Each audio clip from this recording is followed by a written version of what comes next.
Today, because it is in the best interest of the residents of Michigan, I am calling on Governor Rick Snyder to resign for his actions and inactions pertaining to the Flint water crisis.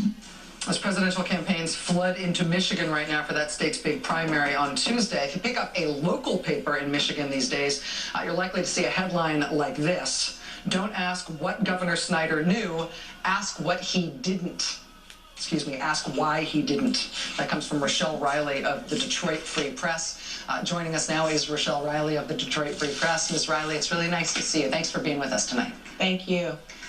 Is Michigan in a different position than other states right now? I mean, from the outside, you can tell. I'm sort of agog at how many government-caused disasters the state is handling at the same time right now. This is an unusual position for any state to be in, but it's a sad position for Michigan, which just had its largest city go through the largest municipal bankruptcy in history, and should have been something that Governor Snyder could have, touted as a great victory. But nobody can remember anything good that has happened because of all the bad things that are happening now. It's like death by 1,000 cuts. I know you're getting a lot of attention now from presidential campaigns because of Tuesday's primary and how unexpectedly important it is, particularly on the Republican side. Do you feel like any of the national attention helps? Do you feel like any of the candidates get what's going on in Michigan right now? I can tell you that when I talk to people in Flint, they are thrilled for any attention because they yelled loud and long for almost 18 months before they got the kind of attention they're getting now. So they're thrilled that they're now getting presidential candidates. There's going to be the debate, the Democratic debate in Flint. And quite frankly, they welcome it. They want people to hear them. They want people to see what they have been seeing and dealing with for some time, while you had an administration that quite frankly dismissed them arrogantly and aggressively so. I'm going to ask you if you think that Governor Snyder is going to resign, with the caveat that he keeps saying he's not going to. And I know he keeps saying that he's not going to, but I have to wonder if all of these things piling up, with Flint actually getting worse and worse and worse, not only in the sense that it's not getting fixed, but the more we learn about it, the worse it seems for him. With all of these things piling up, is it possible for him to stay in office for that much longer?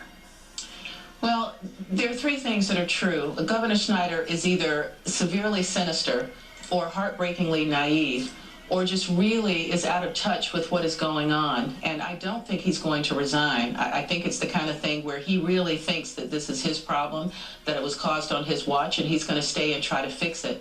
But as the tensions mount and the calls for his resignation mount, I don't know how much he can get done. I know there are only two things he has to get done. One is to get the money to the Detroit public schools so that we don't lose a public school system in the state's largest city. And the other is to get the situation in Flint fixed. And if he does nothing but that, he'll probably be able to stay in office just to do that.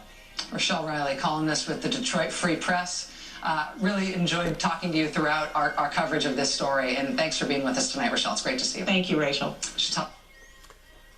Now, if you were a Flint or a Detroit resident, would you have any confidence that this guy would be able to get your problems fixed? Because I damn sure wouldn't. I would prefer to have somebody brand new come in there that's got something to prove, to get in there, get the money to the people in Flint and to the and into Detroit to get all of those problems fixed.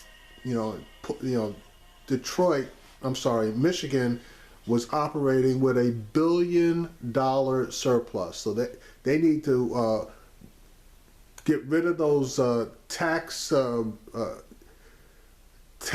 cuts that they gave to all those businesses, and I believe the tax cuts totaled about $2 billion.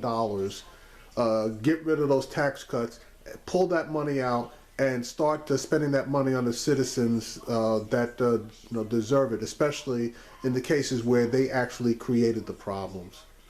Rick Snyder is an asshole.